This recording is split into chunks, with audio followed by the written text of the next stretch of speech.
I'll start this with a general question. What is soup? This is a trap. Do we not have the Canimals taxonomy for this purpose? We probably do. The question I feel like there was like a bracket of like explaining what a soup was at some point.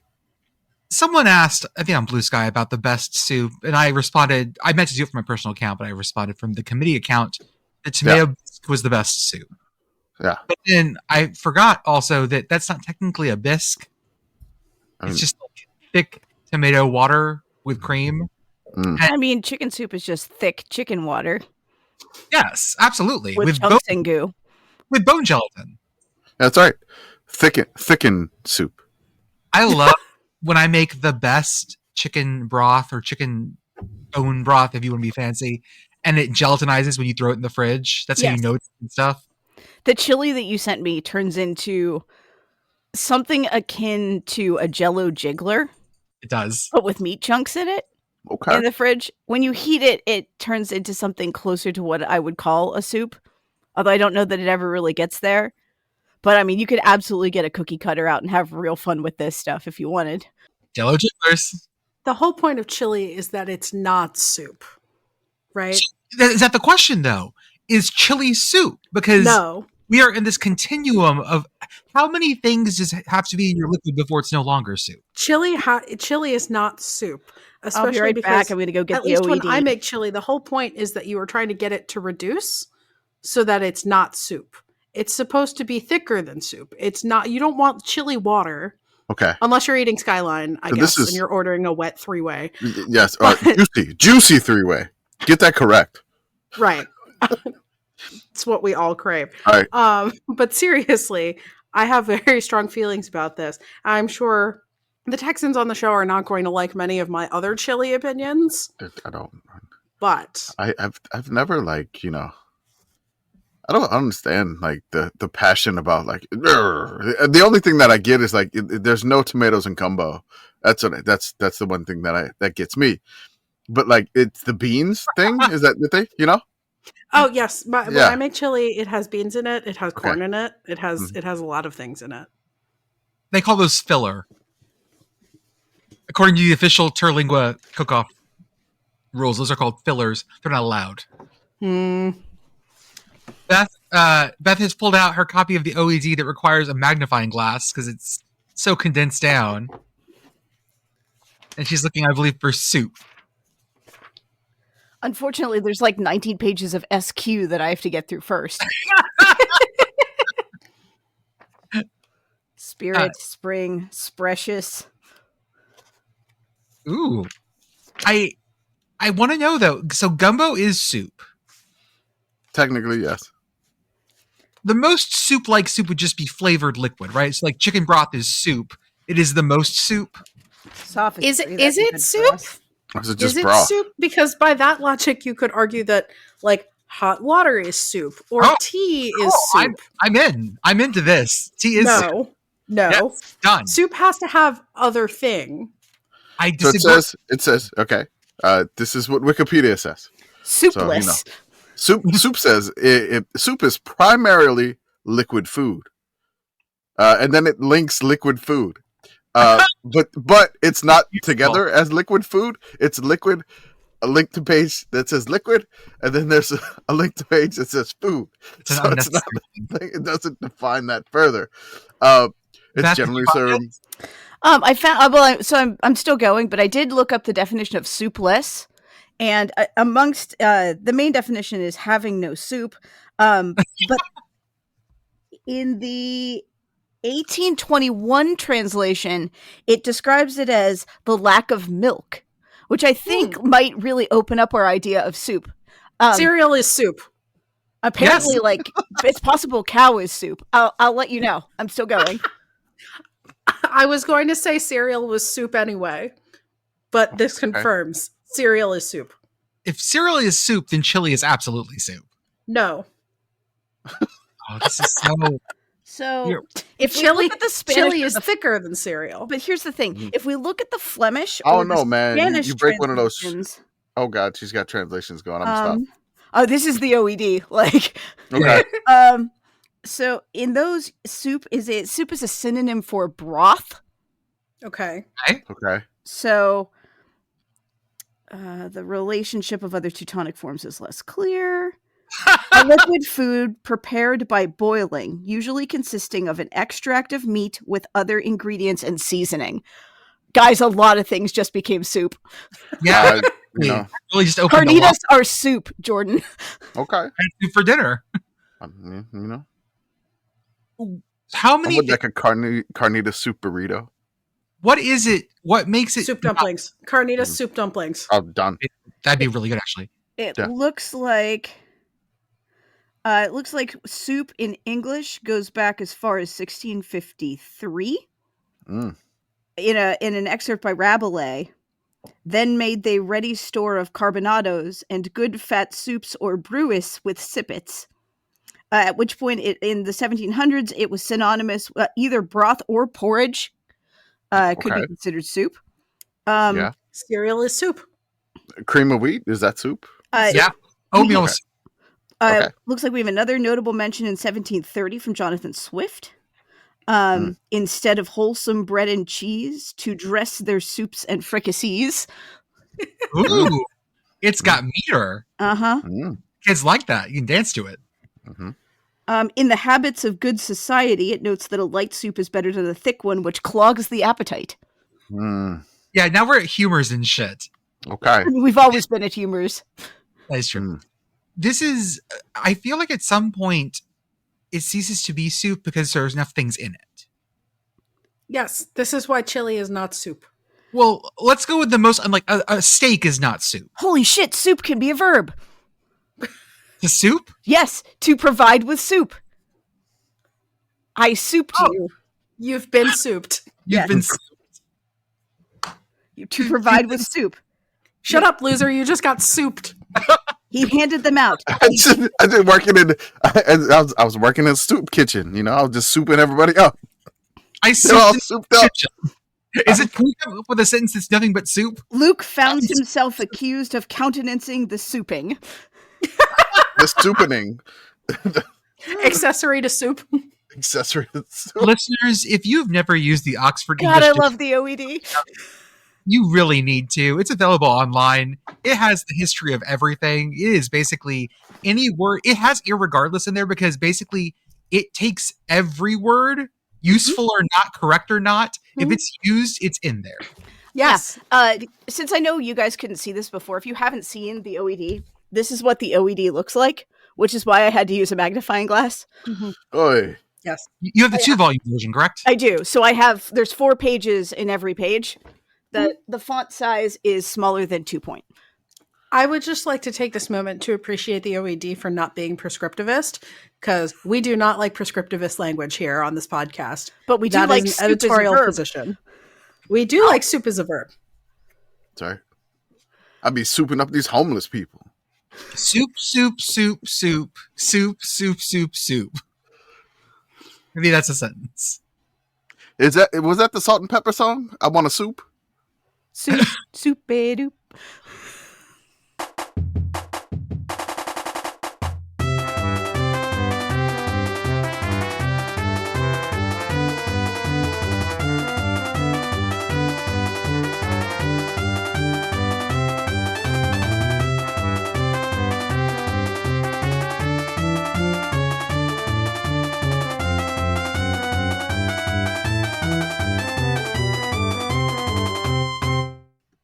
Welcome, Baby, everyone. you make me want a soup.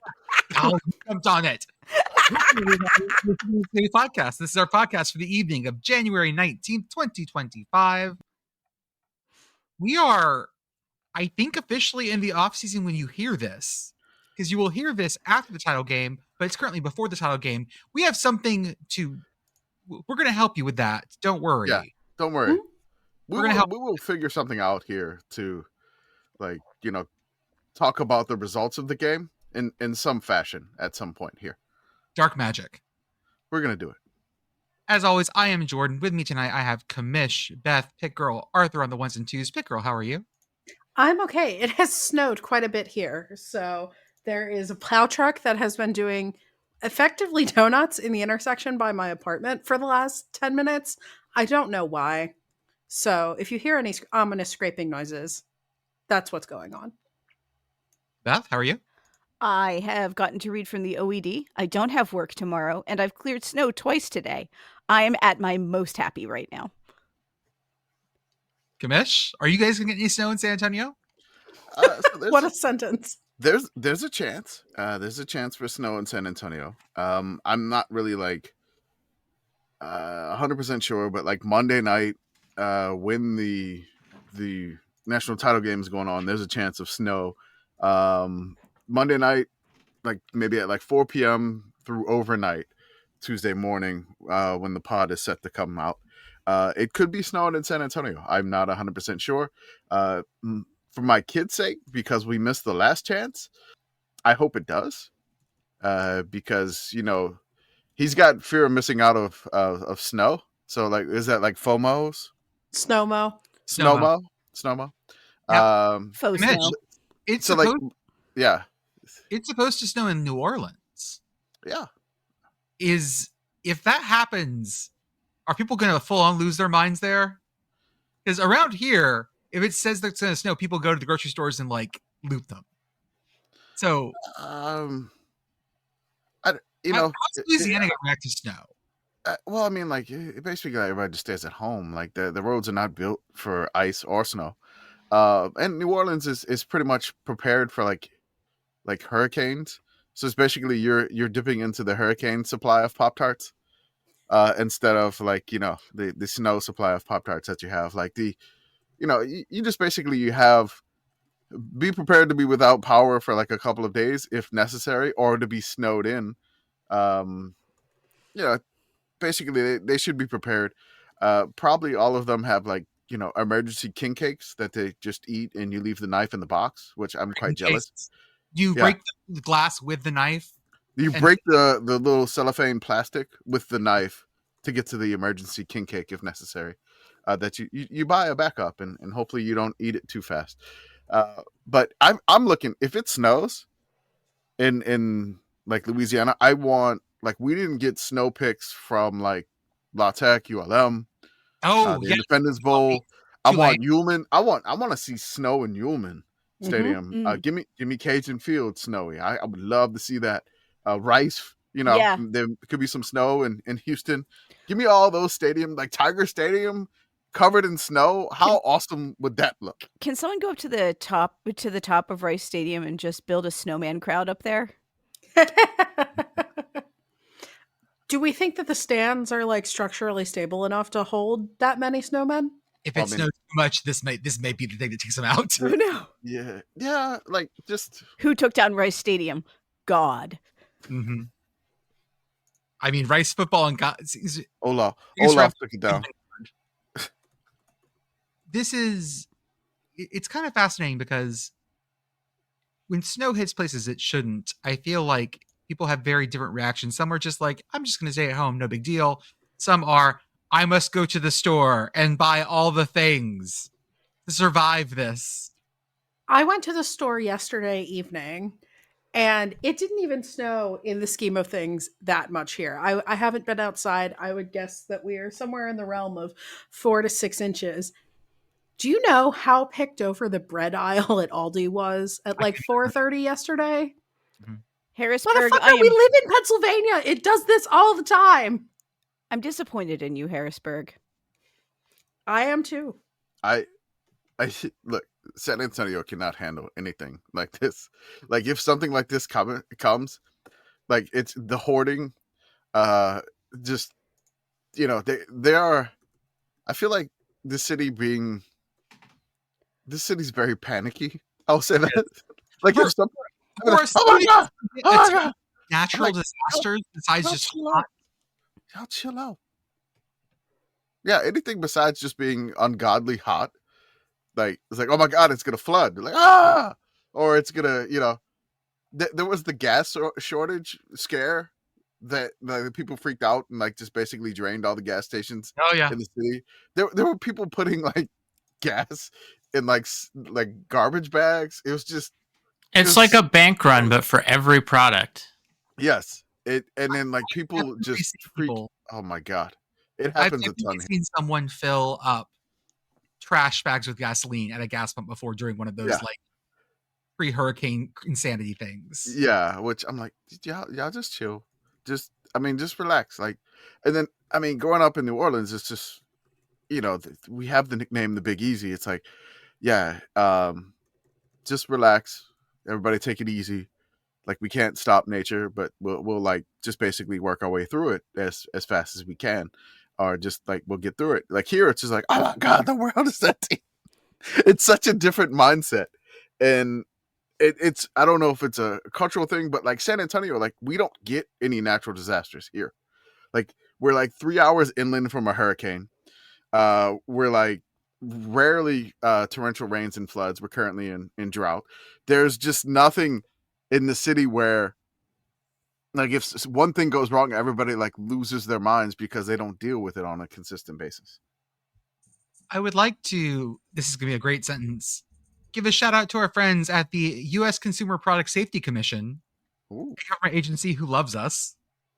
And we love them. We yes, do. and remind you that if you have a generator, people, please put it at least 20 feet away from your house. Do not put the generator in your house. And that includes the garage. Do not put the generator in the garage. Further warnings: do not ever put a space heater into a power strip of any sort. Space heaters go into the wall, and they should only be operated while you are awake and present. Use heating blankets when you need to sleep. I want one of those plugs that's male to male power. Can I get one? No. I believe we call that gay power. Is it docking when you plug them both in? God, Arthur off the top rope. That was so good. Every time I see one of those, I just think of, man, someone has made bad choices to get to the point where they hold that cable and go, I need this. You're going to make the Consumer Product Safety Commission not like us anymore. Look, man, like next door, like the social network next door, yeah. Mm-hmm. And like Facebook Marketplace, like people will post this, and I'm like, please don't be serious. Please don't be serious. Like the male to male, like there's something. No. You're gonna blow up the house, and I'm like, okay, San Antonio, you do your thing. I do have to say that as of tonight, the U.S. men's handball team has been eliminated from the World Handball Championship. I think that's what it's called. Now, here's the best part. We did not get in the World Handball Championship. We did not qualify for it. There is a wild card spot that was given to us because we are hosting the 2026 Olympics, 2028 Olympics. Got it. And basically this was Don't correct him. We never know when the Olympics is. This is canon. No, that's not true. We know that the Olympics are in even years. We don't know which Olympics are in what even year. There we go. Fair. Shout out to the half an hour in which we thought the 2024 Olympics were the Winter Olympics, and we're all very, very excited. But that was such a good half hour. I want that half hour. It really back. was. I mean, that means we do get them in 26, though, right? Yes. We Yes. do. But by then we'll be sad that it's the Summer Olympics and we don't get to watch biathlon. No, 26 is winter. Yes. Yes. But I know that at some point in January 2026, we're going to have half an hour where we are convinced that it is the Summer Olympics. Yes. And I think I will remember because of I have not seen an update of this, so this might be out of date, but because they were trying to figure out where to hold the sliding events. That's right. Because Italy ran out of money. So Arthur, I have no doubt you will remember. The real question is, will you be mad enough at us that you're just going to let us go for half an hour before making us all look like idiots? I mean, look, man, I could start previewing the 2026 Olympics right now. I mean, we got some big news this week with Johannes Tingnes-Bø announcing his retirement in biathlon. I mean, the men's biathlon field is going to be wide open for the competitions in Antholz and the curling news. There was the oh my god, yeah, there you go. The curling news, Jesus. The woman who said that she claimed she was not on steroids because her boyfriend was on them and they'd had sex. Oh shit! Turns out that was true, or at least that passed muster. Oh, I'm not joking. That was legitimately the argument that was made. Hold on, it's Canadian curling champion Brianne Harris. She was accused of doping. And apparently her defense was that her boyfriend or husband was the one that was on the gas, so to speak, like on the roids, and she got it from him and her getting it on. That's how it was passed to her. Sex was so good. Mm-hmm. Hey, baby, want a dope? No, nope, not at all. Thank you.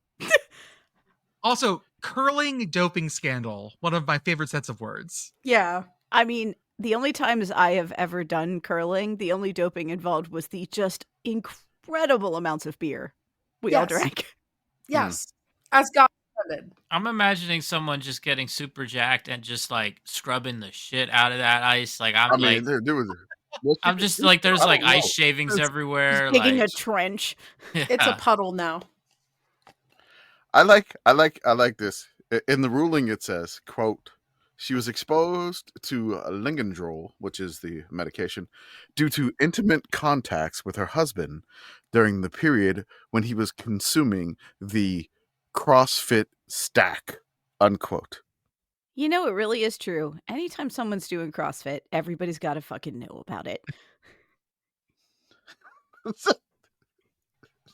Ladies and gentlemen, on this podcast, I've decided that until the World Games, which listeners, if you don't know, these are the Olympics for sports that aren't in the Olympics. It's in Chengdu, China in 2025, this August. And I've decided that every week I'm going to mention that we would happily cover this for someone.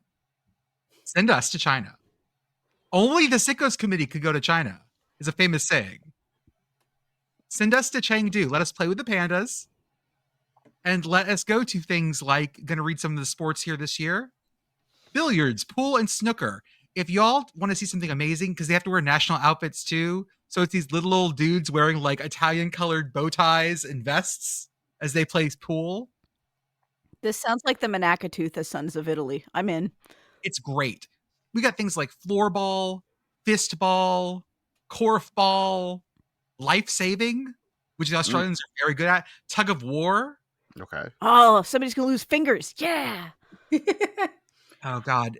I think we looked this up on this show, but there is a whole Wikipedia article about tug of war accidents, including a fairly substantial one that occurred right here in scenic capital region, Harrisburg, in I want to say the late 70s, which means that there are survivors of this incident around. Tug of war survivor benefit. They were all like middle schoolers too. It was Yes. It was wild. Anyways, Yes. we would love to go to the World Games so much. Please, someone hire us to go to China.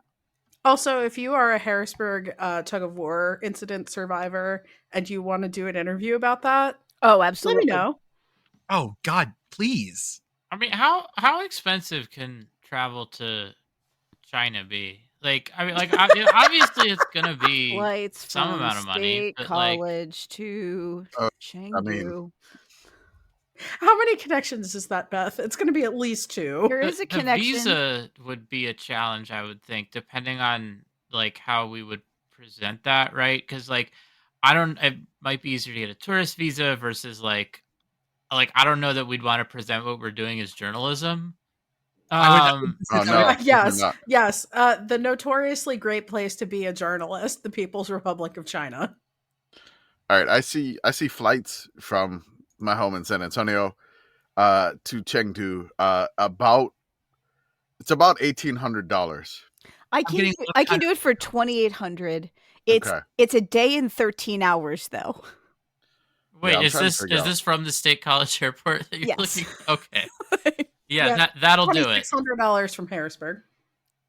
Anyways, it would be great to go to Chengdu. If you want to sponsor us, absolutely do it.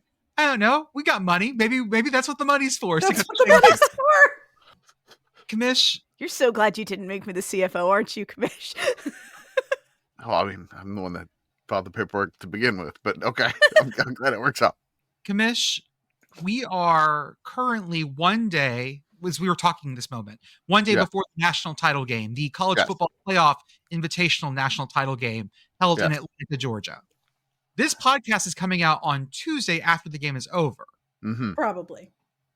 Yes, Or maybe probably. it depends. So Or what, maybe after the game is over. what are we going to do here? Because Hopefully after the game is over. Surely can't talk about a game that hasn't happened yet. No, we can't. So what I want to do here is, everybody listen to this podcast. Most of you, you consistently listen to the podcast, I would think. But if you haven't done this before, we have our video clips that come out after we record the podcast, and we have our little animated clips. Now, I want to see if we can pull something off here. Now, this is going to be kind of difficult.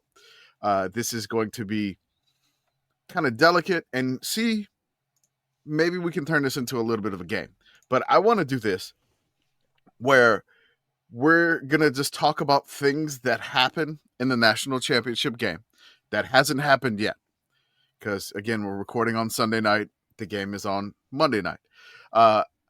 I want to say that we pretend to know what happened in the game, not necessarily who wins the game.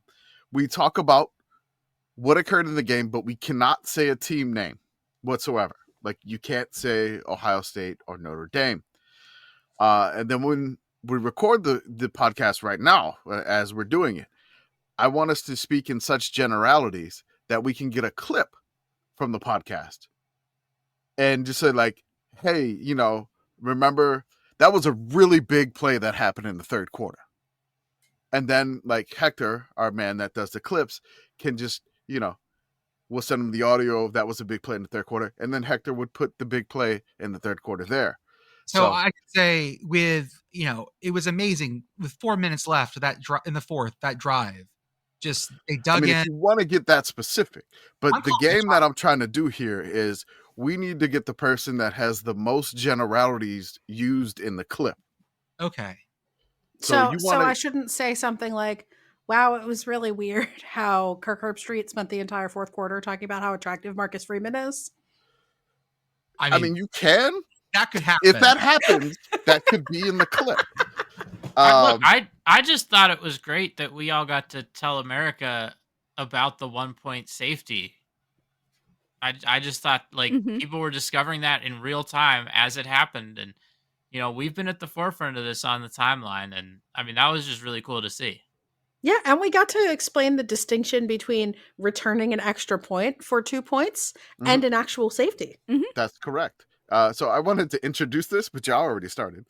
Because this is going to be the beginning of the bit, which, again, you've already started, and you kind of already see what they're trying to do here. I just wanted to say that, since we record our podcast on Sunday night and the podcast comes out on Tuesday morning after the national championship game occurs, we're going to talk about what happened in the national championship game. I mean, I've never seen anything like that before. I didn't know you could get flagged for sucker punching a mascot. Brutus did deserve it. I've never seen someone throw a flag 15 yards for a hate crime against a leprechaun. I didn't know that was a hate crime. But is leprechaun a protected class? Oh, we're gonna find out. That's the Endangered Species Act. That's correct. I'm just surprised, right? Because, like, we saw with the Michigan-Ohio State game, right? Like, there was a big thing over, like, planting the flag at midfield. And, like, I think what we saw in this most recent game that just happened was probably an escalation over that. But, like, I still don't think that it rose to the level that merited the response that it got, right? I mean, like, blowing up the football field and then taking over the city is just, I mean, that's something that you see in a movie. Like, that's a move out of Bane's playbook. And, I didn't think that was called for. That was my. They expect one of us in the rubble, brother. I mean, Ryan Day was desperate to win the game. I think that when they poured the Gatorade on Ryan Day at the end, I'm calling my shot here. and the color drained from his beard. And he said, "Look, I'm just gray and I'm okay with it." It was a really moving moment. I think Ryan Day's going to embrace his grays. I just want to say that punt changed the game. No. Oh, see, you were oh God. I know this is a game. I'm trying to win this. You got to get the clips here. You guys are going really specific, but I'm trying to make this a game.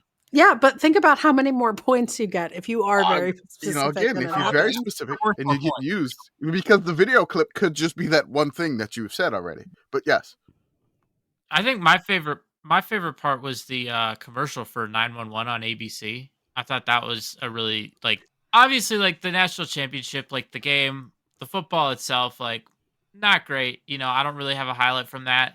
Seeing that commercial though for a show I like, that's my highlight right there. Were the bees in the tornado, or because the bees got picked up by the tornado? I'm still unsure about Bee-nado. I'm just excited that we finally made it into Fansville. This feels like a big win for us. It was also very surprising to me when Marcus Freeman took his mask off and it turned out that he was Brian Kelly on the inside the whole time. Michael Jackson had a song about that. Well, who was coaching LSU? Was it? Okay. It's Ed Archeron in a Brian Kelly mask. Oh my God. Are Chip Kelly and Brian Kelly the same person? I've never seen them in the same place at the same time. My God. God. Wait, I think we might have at some point. I think they were all together, but oh, yeah. Are Chip Kelly and Brian Kelly related? I think the part of the game, all Irish people are related. I know this. Okay. I mean, that's Chip O'Kelly and Brian O'Kelly. Conan O'Brien has a really great clip. I forget what talk show he was on, talking about how he did a genetic test and he's 100% Irish because he's inbred. Because his family was this little Irish Catholic group in Boston that just all lived together and married each other for generations. Mm-hmm. Yeah. Because there weren't enough other Irish Catholics in Boston to branch out a little bit. No branches. No branches on a tumbleweed, baby. I'm not gonna make the low-hanging fruit joke. I'm not. I won't. It's fine. I was just shocked in the fourth quarter when that fumble ricocheted off the ref and right into the guy's hands. Couldn't believe it. Ref is in play. We've seen this. Ref ran a great, I forget what playoff game it was, but ref ran a great screen. It was great. All right, hang on. I need to go for the win here. If this game taught me nothing else, it's that I just don't know what a fucking catch is. Hey, Beth. Huh? I don't think that one call, I don't think I know what targeting is. Nope. No concept of what targeting is. I can't believe they missed that face mask call. I mean, I just think it's fun sometimes when there's really low-hanging fruit, when it comes to a joke. You know what I mean? There's sometimes when something happens and everyone's making the same joke, but it's cool that everyone's on the same page. So getting to bust out the Paul Pierce jokes, I was really enjoying that. I mean, maybe if there are people out there that are probably too young to know about Paul Pierce and him leaving the court in a wheelchair, but I think people can get it. Side note here. You know how in soccer, if you go up cleats up at someone, that's an immediate red card. That's a real bad thing. Mm-hmm. What does it look like in football if someone goes cleats up at someone? Isn't that just a quarterback slide? Yeah, I'm about to say, we see this a lot. What if a defender just straight up jumped and went cleats first at some guy? Would that even get a call? Maybe? Unnecessary drop kicking? Yeah, I guess. That's just something in soccer. It's such a immediate red card. It's such the bad thing you can do. And in football, we're they fucking do that all the time. Slap with your cleats up. Soccer players are known babies, so yeah. One of my favorite men's soccer players are babies. There was I forget what World Cup it was. Say it. You want to say it. I'm talking over this. There was an ad in England. Maybe it was for Euro, where it was showing secret film of an Italian soccer training camp. And they run, blow the whistle, and they all fall down screaming, grabbing their legs, then back up, run. Yeah. Oh, Commish, we shorted him out. No, it's okay. I can't believe Riley Leonard did that. I'm gonna read a couple off so we have a couple options. I can't believe Riley Leonard threw that interception. I can't believe Riley Leonard fumbled the ball. I can't believe Riley Leonard threw for 40 yards. I can't believe Riley Leonard kissed the leprechaun full on the lips. I did like when they played Get Back by Ludacris, like, because the game was in Atlanta. Like, I thought that was a nice touch. That was nice. I was funny. Yeah, I mean, so, like, I was just in Atlanta, right? And the number of times I heard, like, a song playing out of someone's car, and I was like, I haven't heard that song in a bit. Like, that, like, that happened multiple times. How many times, Arthur, did you hear "Not Like Us" being blasted out of someone's car? I don't think I heard that once. It was like some 2 Chainz, like some Migos, like it was like Atlanta stuff. Okay. I think my favorite part was when Al Golden kept adjusting his glasses on the sideline, looking like a man that lives in a van down by the river while coordinating a championship defense. It was amazing. You're telling me that Al Golden took his mask off and he was Jim Harbaugh? I was trying to say he's like the late Chris Farley, but yeah. I thought it was really cool that they got both of the bands to play neck at the same time, but I was not expecting the broadcast team to sing along. That was an unexpected treat. I mean, Kirk Herbstreit could keep the rhythm pretty well. Tucking out the side of your neck. I was really shocked when the Ohio State band got on the field and they announced, "Hey, we've been wrong all these years. Here's some clarinets." And flutes and piccolos. Yeah, it was a shocker. I hope for our sake that doesn't happen, because it's the only thing you and I are going to be willing to tweet about for about 6 months. I don't know what happened on the sideline, but when Pat McAfee and the Fighting Irish Leprechaun and Brutus got in a 3-way brawl on the sideline, as some weird preview for WWE, I have no idea what happened there. We got to work on timing your phrase, because, man, you said 3-way, there was just a sniff of a pause, and all of your friends here about lost it. Juicy 3-way between Pat McAfee, Brutus, and the Leprechaun. That's why I kept talking really fast. Skyline has no place in the bedroom. That's why I was talking really fast for you. We don't kink shame here at the Sickos Committee podcast. I showed that training video to my mother. You did? Yes. I did not want to spoil. It's great, because it's art. Yeah, it's not a canoe. It is not a canoe. So aggressively making that canoe. It's so aggressive. We had a lot of our friends who are both either in the industry or just people we love in Atlanta for various things this weekend. And I was getting very big FOMO about that. Yeah, Arthur was there. I was getting huge FOMO.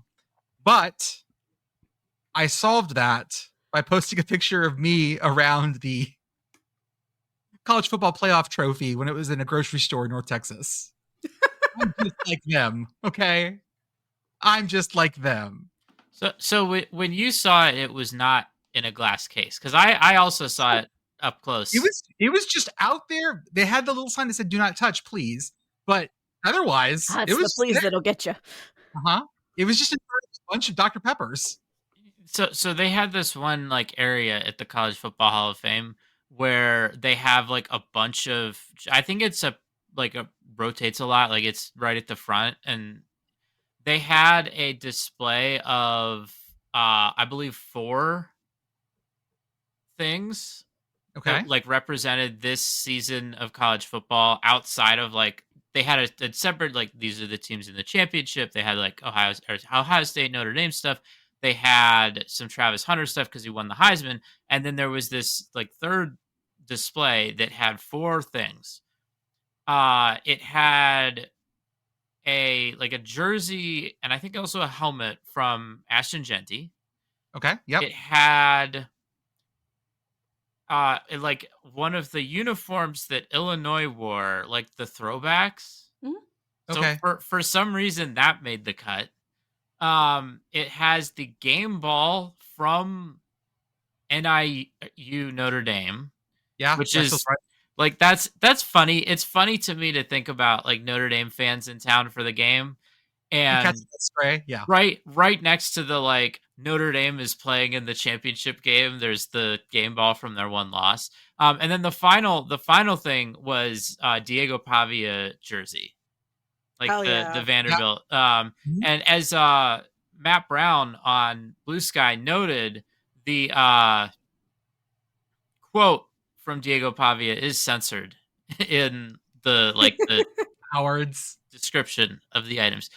The one thing that really I kind of noticed about the College Football Hall of Fame, since I've brought it up already, is like they're really into generative AI there. That's gross. Ew. Like Annoying. They were not when I was there in 2021. yeah, So this is disappointing. You go in and the very first thing that you do is like they take your picture, and they give you like a little. It looks like a credential, right? But Mhm. it's like a little like tag, so that when you can go through the museum, like there can be like interactive stuff that you can like do. And I've done this at other museums where it hasn't just been like here's AI, but that's not what the College Football Hall of Fame. It was like just an AI thing where as you're going through the museum, you can see AI generated pictures of you in various college football contexts, right? So like there's like like one where like it's like back in the day, right? So like an AI generated picture of like you wearing like like the leather helmet and like all sorts of stuff. Some of them felt like really unnecessary. Like the one that used generative AI to show you tailgating. I feel like most people going to the College Football Hall of Fame do not need generative AI to get a picture of themselves tailgating, but No. I mean, I don't know. Counterpoint, though, some of the people I've met while tailgating, I'm not certain that they were not generated by AI. This is true. That's fair.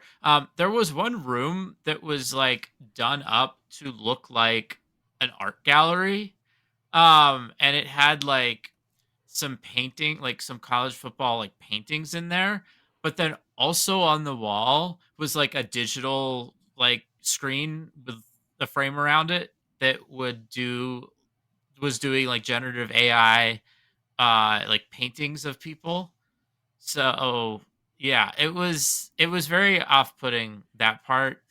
And even so, like you had if you stayed far enough away from the like sensor to like so it didn't pick up your badge, it wouldn't like put you up there, which was something that I wasn't interested in. But you still had to see all of like everyone else's Okay. AI pictures. Do they still have the kiosk where because when I was there, it was not AI, but it did, you would go to a thing and it would print you a badge, like a credential, Yes. and it would tell you, and you would pick your team, and there would be things that would light up and all of this. Yes. And one of the things that I remember was the kiosk with the fight songs, because the version of the Pitt fight song that they were playing at the time had the bridge in it, which is like astonishing for a number of reasons. If you know, you know. And I was just like there agog that they had done that. So my specific Pitt stuff, right? Because I also, when I set up that, like, you go in, you answer like some questions, which in hindsight is just giving the AI stuff to work off of. I didn't realize that until later, but they ask you to say your favorite team, and then they ask who your least favorite team is, and one's like already populated. Like you can change it to someone else, but like based on who your favorite team is, they auto populate one. And for Pitt, it was Syracuse. What the fuck, man? So We spent too much time on the Wikipedia page, didn't we? Yeah, I love that. It's the rivalry that nobody cares. It's just like, hey, you're close. Let's just play each other. It's not even that close. Can you say like Pitt and Syracuse are like rivalries with benefits? Like they're not. What is the benefit? They're not is it like a rivalry situationship? Is it? I mean, is that better? That is a little bit better, yeah. I think the The benefit is Panther that, and the Orange. that time they played at Yankee Stadium. Otto and Rock have a situationship going on. Commish, did we get enough of your predictions? Do we have enough to work with? I mean, like y'all just moved on, so I'm assuming that we got enough. Okay, Or we'll try to make a clip out of something. Who knows what's gonna happen? I mean, there's. But if the spirit moves you, you can just say another one. Yeah. Yeah, if you want to throughout that. If the game sucks, we're gonna make clips out of our actual predictions were the fun ones. Yeah, I mean, again, whatever. I mean, just because Chip Kelly ran out on the field and his pants fell down, really, it didn't have any effect on the Ohio State offense. I'm just surprised that Commish managed to get 8 characters Stardew Valley married before the end of the third quarter. Let's go bright. Aggressively throwing presents at all of them. That's just throwing presents everywhere, not presidents, but okay. Guys, Couples who eat stuff at each other, stay together. Because we get the national title game, we also get the annual. I guess he doesn't go away all the time, but one of our favorite mascots is back, Perry the Pylon. Yes. Oh, there you are, Perry. Right, and Chris Horns Vanini down? was there. The best part was Nicole Auerbach interviewed Perry. Yeah. It was delightful. But we have some Perry merch. Beth, can you describe this Perry shirt? Yes, I can. So this is a shirt of Perry the Pylon wearing a chain with what appears to be the state of Georgia. Yeah. Okay. Yellow kicks of some sort, a flat-brimmed hat that says ATL, doing what I assume is supposed to be like an A for Atlanta, but I'm reading it as horns down. Okay. And coyly hiding a football just out of sight. I'm reading it as V's down, that he's an Idaho State fan. He's That's throwing also the very V's good. down. That's what I see. But that could be an A, definitely. I know he's supposed to have the college football playoff logo on the side of his head, but it looks like he has a third eye. I was reading that as an ear. It's a canoe. God damn it. It's a hot dog. This Perry gear is so incredibly good. I will say that they have just the general college football playoff merch there in the stores as well. And we're back to the things that feel like the NFL shield hat. Yeah. But now I like your idea of shieldy. So yes, if the NFL made a mascot Shieldy the Shield? Shieldy the Shield. It becomes way better. Yeah. It my does. God, it's Shieldy. I want to take a picture with Shieldy. I want Shieldy merch. Do you know how infuriating it is to me that that the college football playoff has created this pylon mascot and they won't let us have a fucking pylon? Yes. Yeah, I want a pylon. I want the pylon. I tweeted about the pylon. I would settle for today. a plush Perry, even. It doesn't need to be one of the ones with cameras in it. Just any pylon. Just give us a pylon. One a Perry pylon plush. as a treat. Give us a plush pylon. Be a nanny cam that's Perry the Pylon with a camera in it. Perry is watching. Perry sees all. Perry knows all. With the one Santa's like Santa. He's listening, watching, and judging. College football elf on a shelf. Did the babysitter break the plane of the goal line? Like, what is this? Howdy, folks. Perry knows what you did. He sees you when you're sleeping. Mm-hmm. He likes that. Oh, I have something. You're sleeping.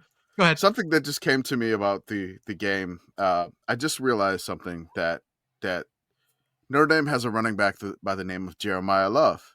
Mm-hmm. He's related to the radio host Corvallis Love. I mean, I believe so. Right. That makes sense. Oh yeah, it's Corvallis Love on the Quiet Storm. When Jeremiah Love took the ball with that handoff, he breached through the offensive line, ran over the linebackers, and hurtled into the end zone for a fighting Irish first down or touchdown. I got rid of, for some reason, I got rid of my storm sound effect. I was looking for it. I'm just going to hit this one instead. They're covering me. Oh yeah, Marcus Freeman covered in mayo. It's one of the best clips I've ever had. Thank you, Beth. Oh my god. They're covering me. Oh in no, that is my catchphrase. Oh no. mayo. You wanted a catchphrase. You got it now. I did. Oh no, they're covering me in mayo. Say the thing, Beth. Oh no, disaster! What a They're bad idea. covering me in mayo.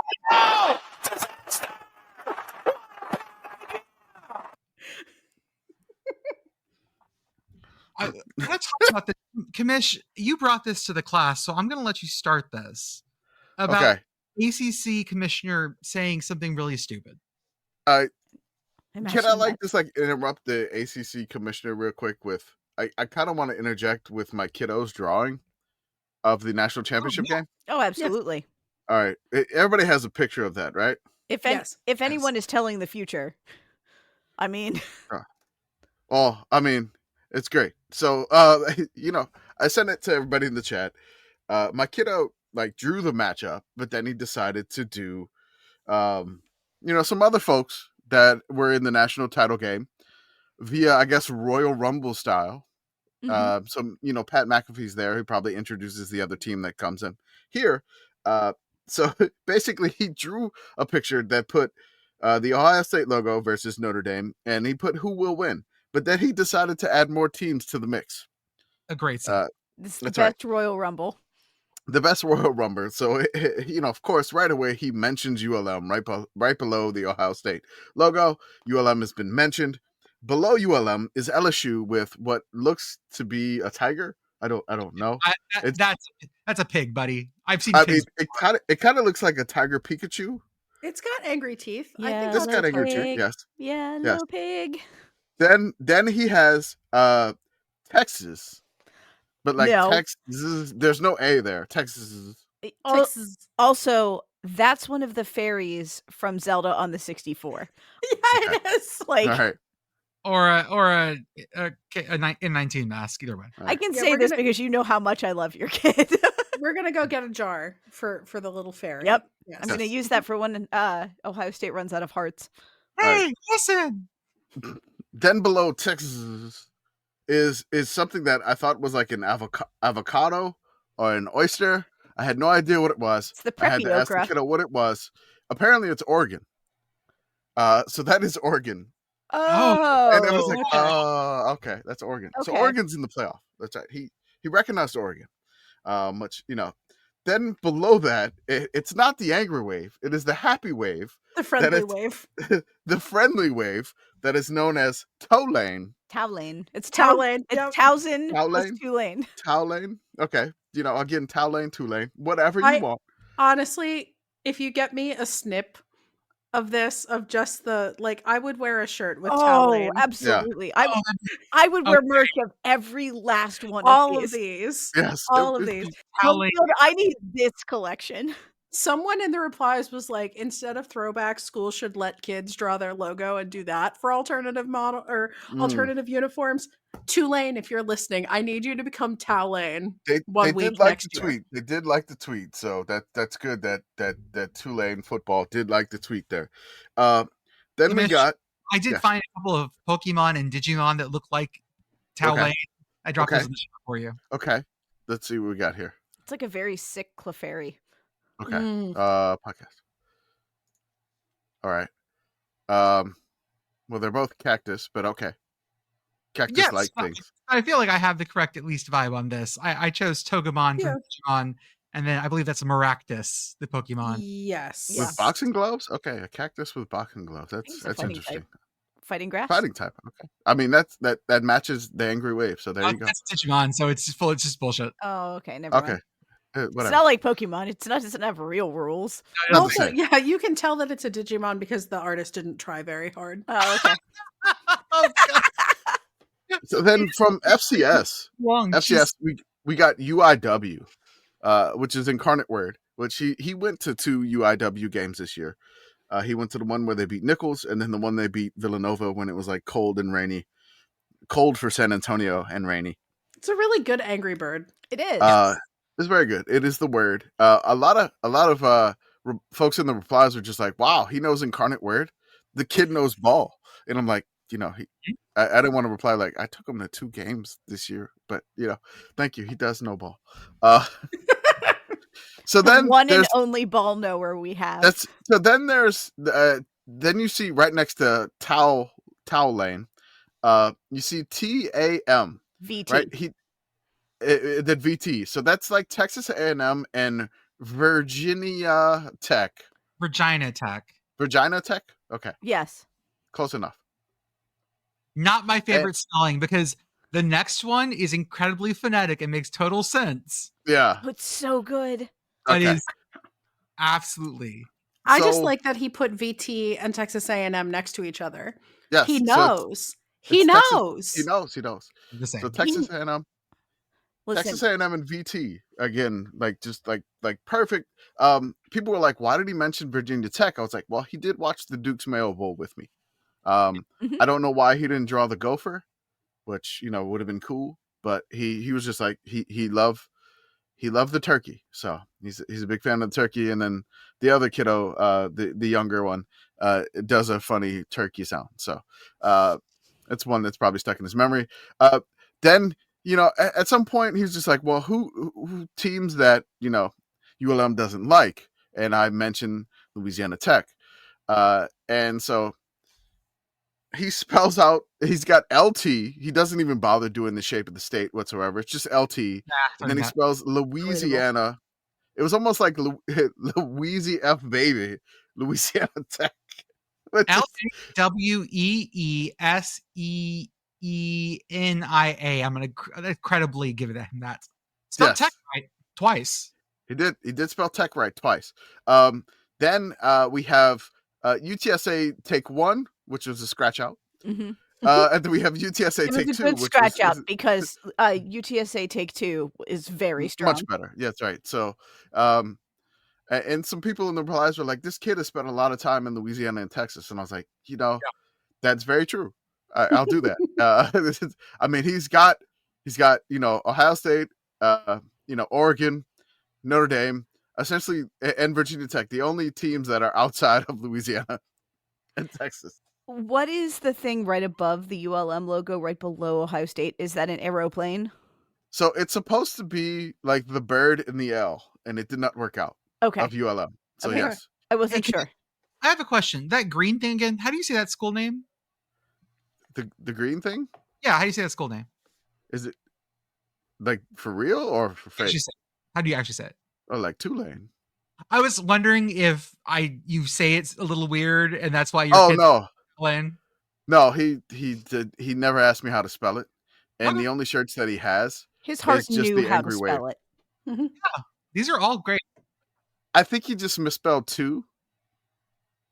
Like, TWO. Yeah. And Mhm. Lane. Oh, flip Yeah. that.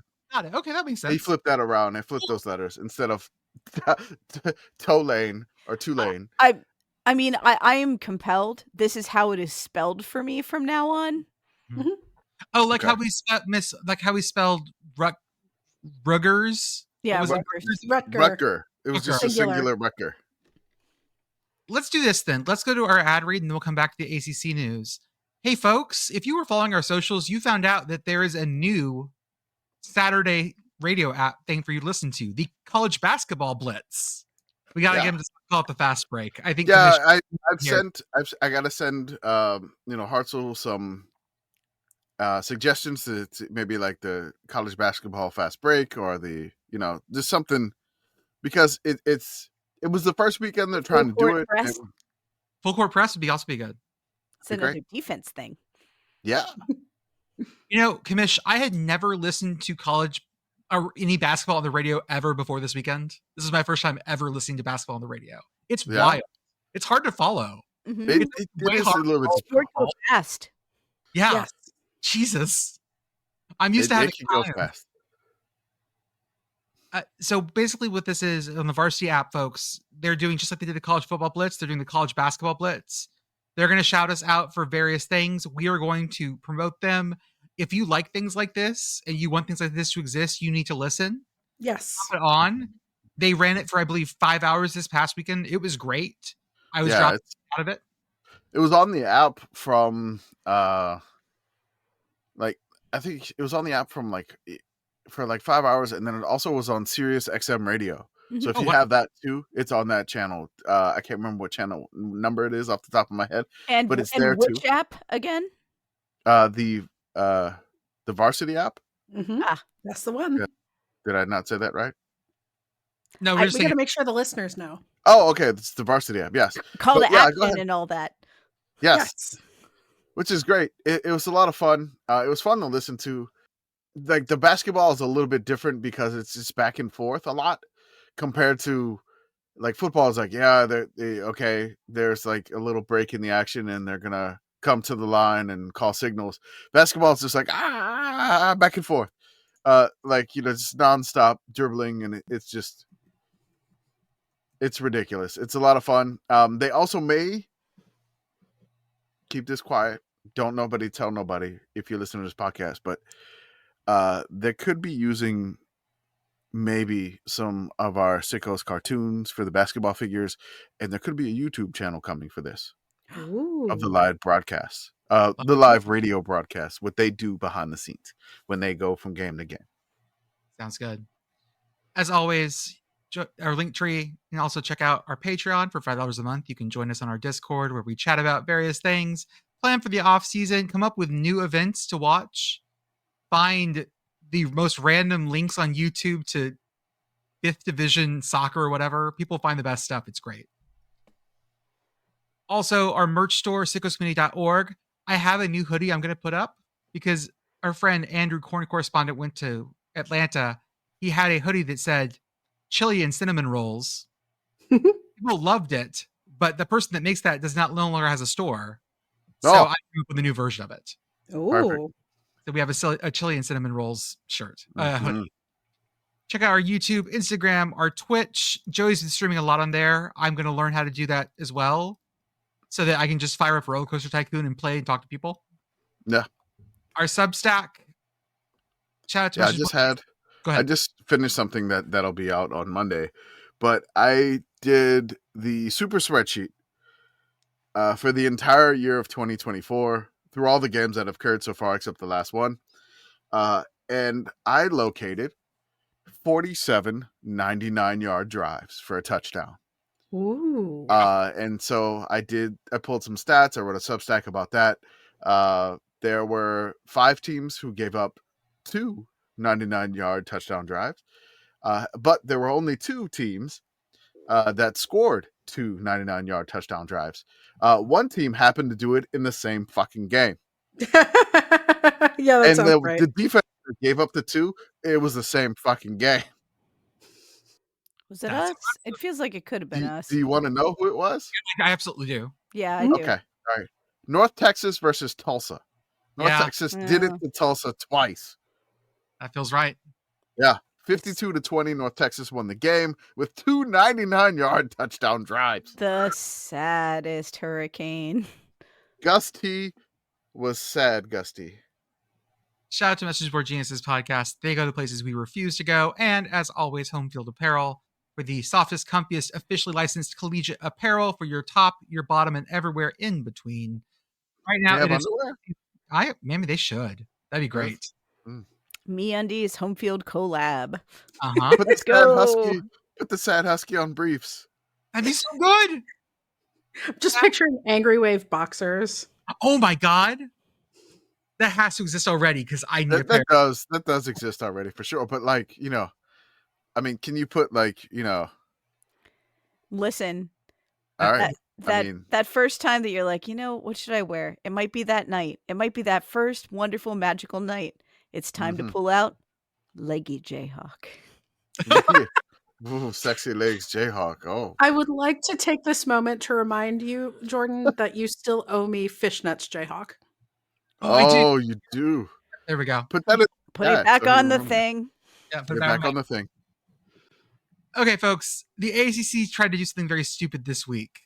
Okay, so this as opposed to the very smart, normal things they do the other 51 weeks a year. I kind of like this idea from ACC Commissioner Jim Phillips. Stop it. I'm going to take this. This is not happening. This is just a discussion at this point. They talked about this. I don't necessarily hate this line of thinking from the ACC commissioner here. If everybody's against it, that's fine. I will probably, I guess maybe take up devil's advocate for, Jim Phillips or whatever. But ACC commissioner Jim Phillips said the ACC could consider giving its regular season champion a bye and have teams that finish second and third in the league play in the ACC Championship game. He also said another possibility is having the top 4 teams play on the final weekend of the regular season, first versus fourth place, and second versus third place, and the winners playing the following weekend in an ACC Championship game. Phillips said he will have conversations with the league head coaches on a conference call next week to get their feedback on the plan. So this is just brainstorming out loud at the college football playoff, specifically pointing to comments SMU coach Rhett Lashley made leading up to their game, which he indicated the Mustangs might be better off not playing to protect its spot in the field. So everybody, I mean, I'm taking like Jordan and Pitt Girl, you hate this idea. So I hate the bye idea. I think that's awful. Okay. Especially given that, and I know we have a limited data set and all of that, and I will be much more confident in saying what I'm about to say if we see the same results next year. But I don't know that you actually want the bye in this playoff situation. And so I don't know if you, as an ACC team, would want that bye either. So I don't like that idea. I dislike the, okay, we're going to finagle the schedule so everybody's open last week of the season, and then we'll schedule the last couple weeks of the season. Well, last week of the season, then the championship week. Yeah. Yeah. I don't hate that as much. I don't see how it would work. Like you're going to have problems with Clemson. You just are. Yeah. Clemson, South Carolina is that weekend. It's not going to move. But I hate that idea less conceptually than I hate, oh, you're the number 1 team, we're going to give you a bye. It's gross. I don't like it. Okay. So, pardon me for being for not understanding here. They're saying that they're going to basically have a +1 as their championship game. Because that's not how a bye works. A bye is not, well, you just win and you don't have to pay. You don't have to pay for anything. Mm-hmm. Like that's called you decided to have a losers bracket and no winners bracket. Yeah, I mean, I think the idea, I would guess, is that they're trying to create something that's kind of like how in basketball you have the regular season ACC champ and the ACC tournament champ. Oh yeah, but that doesn't work in football. I also hate that in basketball, but I've been over. Like I have made this known for a long time. It's whatever. I think the regular season you should win the season, but I can understand the concern with the basically what he's trying to ensure in his conference is that they get 2 teams in every single time. Open the chat. Oh, I gotta look at the chat. Gotta look at the chat. You do. Oh my Okay. god. What did I make, Beth? Okay. Oh god, and it's in white. Of course it is. Exactly the color you want your swimwear that has Sexy Legs Jayhawk on it to be. Thank you. You put Sexy Legs Jayhawk precisely where the pasties go. And also in like the middle bit on the pencils. Yeah. Sorry. Jordan, have you considered that making things like this might be why your Instagram ads are weird? Yeah, I mean, we discussed this last episode, when he went down that road. I'm sorry. Definitely. I couldn't. Yeah, I didn't think I was going to let that one fly. Oh my god. Sorry. How do I turn out of this? Do I just do Corvallis? I'm going to do Corvallis Loves. The important thing about being in a skid in snow is you want to steer into the skid. So steer into the skid. I'm steering into it. This is Corvallis Love. Oh yeah, put on your bikini and go rock chalk Jayhawk. Because hey, Corvallis Love, look at what our next topic is. It's very sexy. Oh yeah, we're talking about Fog Allen Fieldhouse. No, keep going. I'm I'm scrolling down. What's right under the ACC talk? Oh God. I ain't lying. We talking about Rob Ryan. Hell yeah. Rob Ryan. You know what Rob Ryan's growing, baby? Oh, he's gonna get that Trojans gear on. Oh my God. Baby, you and me and USC. Oh, he's gonna be the assistant head coach and linebackers coach. No, of not just your assistant head coach. Get the Trojans. exact title right. Okay. Assistant head coach for defense. That's not defensive coordinator. Of course not. If your defense doesn't hit, you must acquit. Oh, sorry. Jesus Christ. This is an awful title. He's linebackers coach and assistant head coach for defense. I love that. He's coming from Vegas, where he was with the Raiders. Yeah. And this is, can you imagine more whiplash between Rob Ryan and then you go talk to your head coach, Lincoln Riley? This feels very whiplash. Okay, so he was with the Raiders last year? I believe so. Hold on, I gotta look up Rob Ryan's wiki real quick. Yeah, he was senior defensive assistant. That's a real job. So he Sounds was senior very defensive real. assistant for the Las Vegas Raiders. He's gonna live on a beach and wear a puka shell necklace, isn't he? I mean, if That there's somebody feels that's right. gonna, if that's somebody gonna live in a van down by the river, it's Rob Ryan. Corn, Rose. Ew. I love that his brother is the opposite of Rex. Rex has fake veneers, Mhm. a trimmed haircut on what is that show with Mike Greenberg? What is it called? It's something. It's not Greeny, but there's in the morning. It's the show that I don't know, but it's just on. Whatever, I forgot. It's not First Take, but it's No clue. I have no idea. I'm sorry. Sorry, No. ESPN, Greenberg, Northwestern alumnus. But I have no idea.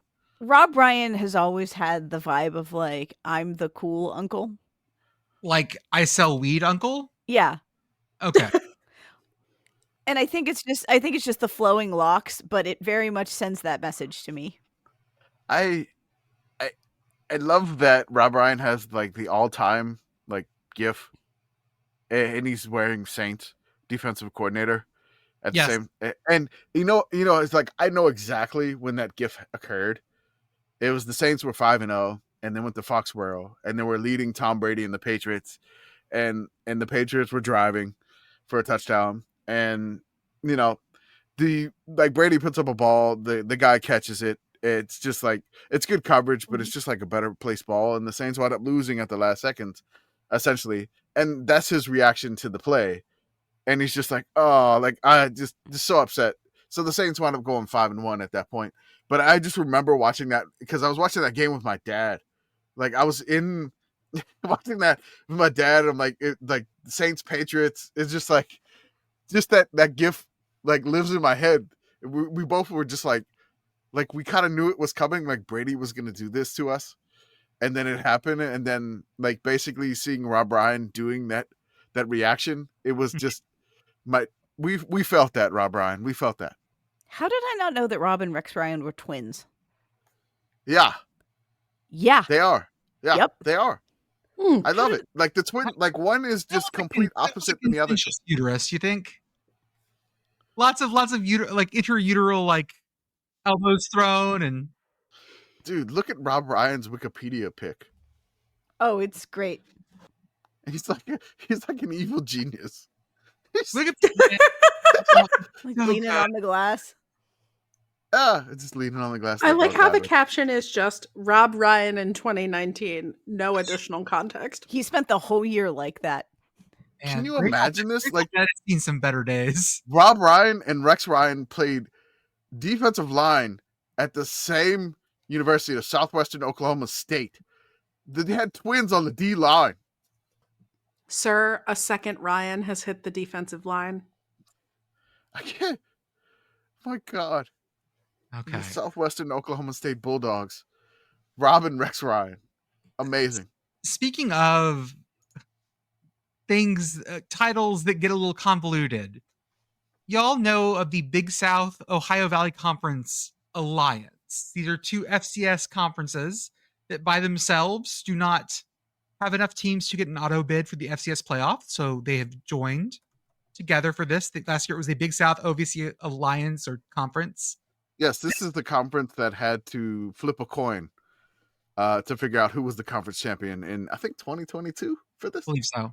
Yeah. Well, now I want you to see if you can figure out where the balance of power has switched, guys, because it's now called Ohio Valley Conference in association with the Big South. Oh no! I believe the Big South is down to 2 football teams. Big South, Yeah. you also did work on that paper. Don't let them do that. Don't let them do that to you when they go and get their journalistic article published. Yeah, You this is get your big credit. It feels very Rose Bowl brought to you by Vizio. Mm-hmm. I don't like it. The college football playoff with the ACC. they did work too, surely. Now featuring extra ACC. No one wants that. No one Excuse wants you. We do. We're dummies. Are you kidding me? Give me more ACC. I love the ACC. Other great FCS news. I have a Cade McNamara alert. Ooh. Oh, Ooh. Cade has gone from Michigan to Iowa, and now he's landing at East Tennessee State. Hell the yeah. Buccaneers. Yes. The Bucks. We donated to them after Hurricane Helene. They are playing Tennessee next year in In Yeah. Neyland. Neyland. So that's going to be a fun one for him to break in his new team. And yeah, ooh. Arr. Cade has been a bit of injury prone in his career. I wish him health. Same. And if he's the starter for the ETSU and Tennessee game, I wish him health. I just wish him health for that one.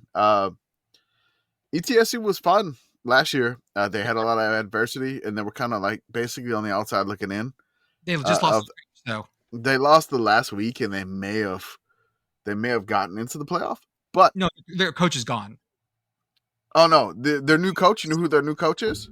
Who is their new coach? Will Healy, former Whoa, Charlotte whoa. head coach. Oh, Yes. cool. Okay, he's back in the game. Yes, he's back in the game. I have another thing that's not in the show notes, but where in the world is B.O.B. Diaco? Bob Diaco has taken another job. Okay. Tell me, where can he be? He was last seen being special teams at LSU, and before that had a job coaching the defensive line of the New Jersey Generals. Do you want to go over Bob Diaco's like full like thing? Yeah, real I'll quick? read it. Sure, You I'm not going should. to read the years. Go ahead. I'm not Just going to do read the years, but I'll tell you where he's been. He was a GA Okay. at Iowa. Well, he played linebacker at Iowa. GA at Iowa, Western Illinois, Eastern Mhm. Michigan, Western Michigan, Central. He gets the trifecta within 3 years. Ooh. Yeah, he does. The Michigan Power Gauntlet. I love how he went from Western Illinois to Eastern Michigan, then to Western Michigan, to Central Michigan, and then to Virginia. Like, can you work this in, Beth? Can you go? He went from Macomb to Ypsilanti to Kalamazoo to Mount Pleasant, and then Charlottesville. I can't remember all of that. It's late No. and I'm sleepy. Too much to ask Beth right away. I have to write Cincinnati, it down. Notre Dame, off the Notre Dame success, becomes the head coach at UConn for 3 years. Mm-hmm. DC at Nebraska under Scott Frost, Oklahoma offensive linebackers coach, La Tech, Purdue, the New Jersey Generals, LSU, and then announced today he is joining Bill Belichick's staff at North Carolina. Hey, you know what? You got to know. Here's the wild thing. Bob Diaco's only 51 years old, y'all. Really? Yeah. For only- some odd reason, I thought he was younger. I thought he was older. I thought he was way older. Yeah, no, Bob Diaco gives very like elder statesman to me, and you're telling Okay. me that he's younger than Pat Narduzzi. If Yeah, we he ever is. have the opportunity to interview Bob Diaco, will you make me a solemn promise, please, that you will do nothing, ask him no questions about anything other than how, like, what is the best way to move? Like, what is your advice? I'm moving to a new place. What should I do? Because this is, I guarantee you he has this down to a science at this point. I feel like his answer is probably just to not own things. It's all about renting and leasing with Bob Like Diaco. I have one plate, I have one fork, I You have don't one you don't spoon. think he has like an elaborate like box labeling system that allows all the boxes to go where they should? I feel like he very well might. I feel like he has like 4 boxes. Well, maybe. I just want to give a shout out to Bob Diaco because he is the creator of the Civil Conflict Trophy. Mm-hmm. Yes. The original, trying to make a rivalry out of nothing, and Succeeding, I would say. Mhm. I mean, honestly, time has told that UConn and UCF should have been a rival all along. Okay, so the only other bit of football news I want to bring up is that Jack Del Rio, former coach of the Raiders, has found another job. It is, some say, the Vegas of Europe. Mm-hmm. He is the head coach of the Paris Musketeers. One Eiffel Tower to another. Mhm. Mhm. True. I mean, he did. He did do that. Fewer buffets there. Yeah, the French aren't really big into buffets. Maybe clarinets. Hey! This is- Uh, This is what the about second soups? coach- They like soup there in France. This is one of those where we have these coaches that are sort of retired in the States. This is a great move for them. Go Mhm. coach in the ELF, guys. Go coach in Italy. Go do this. Live in Europe. Enjoy it for a bit. Yeah. You don't have to work hard all the time. Like, once you're at that point, it's okay. And the French don't want to work hard anyways. It's sort of their thing. Don't worry about it. How many French folks do you think are actually on that team, I wonder? I'm not going to look up the roster right now, but I'm just imagining everyone sitting there just smoking a cigarette. Yeah. Smoking a cigarette and planning when they'll go on their next strike. Do you know who you want to coach in the European League of Football? Who? Well, no, I'm asking. Like, where would you want to coach? Me. I Yeah. mean, I would love to coach in Prague. Like the Prague Lions. I love Okay. Prague as a city. Prague feels like the place to live for a couple months. I want to go to Cologne really Mm. badly. That's Mhm. where I want to go.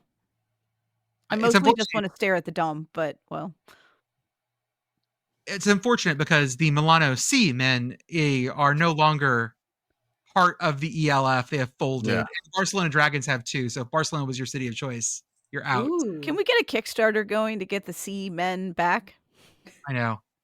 I love the fact that if you look at all the head coaches of all these teams, it's just basically American coaches in every single almost every single team. Holy shit, Commish. I Yeah. need you to look who's coaching the Frankfurt Galaxy this year. My man, Bart Andrews. Oh God, yet again.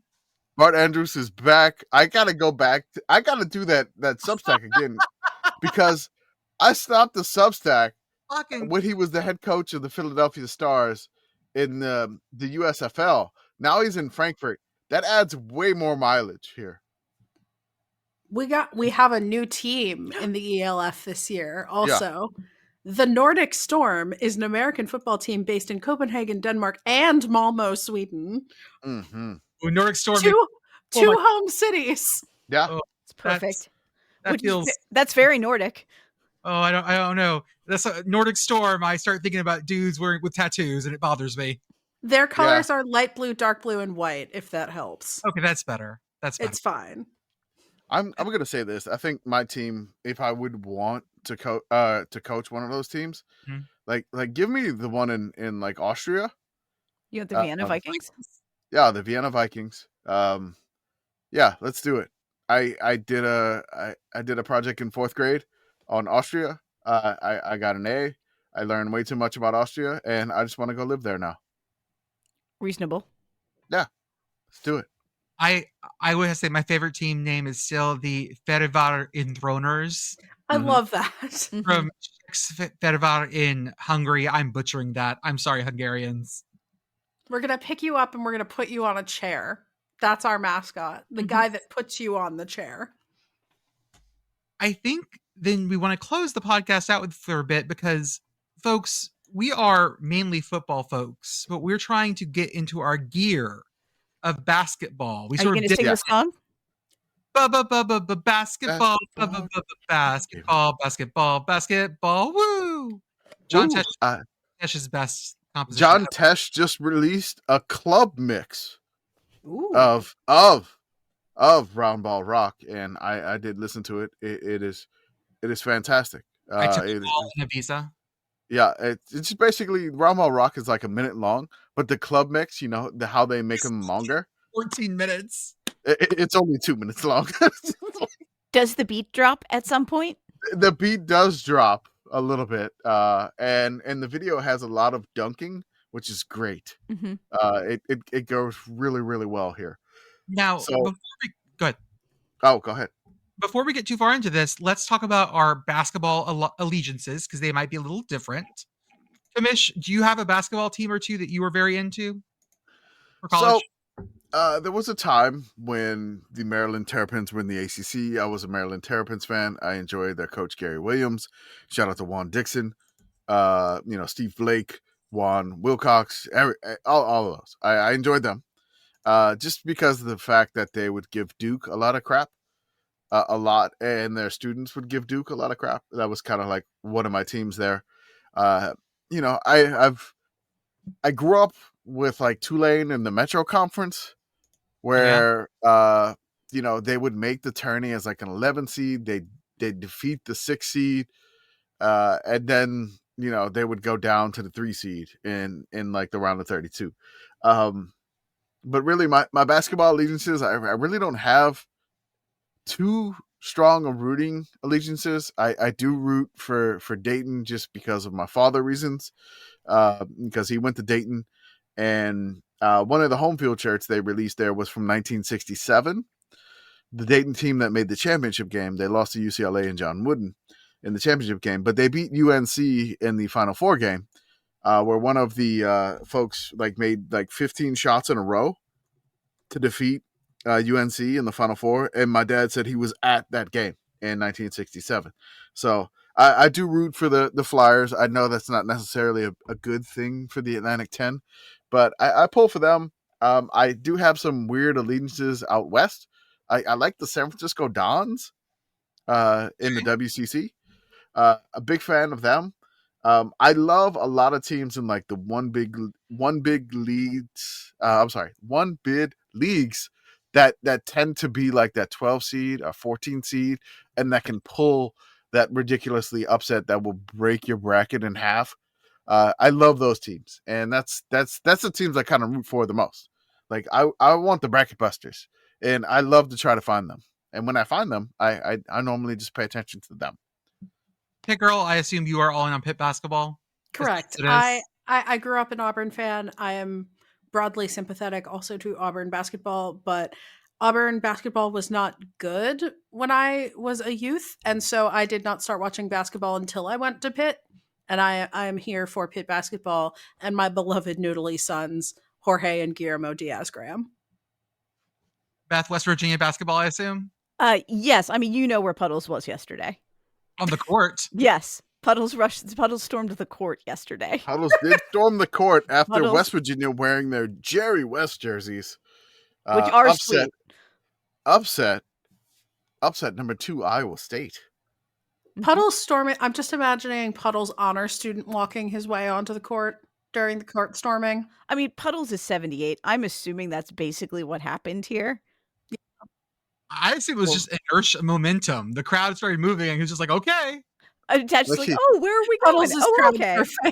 Mm-hmm. Where are we going? Oh, we're going down here. Well, it's very nice down here. What's nice? I like this court. This is very nice. Puddles is now Mr. Magoo, too, apparently. Oh, how delightful. Oh, okay. I love you, Dad.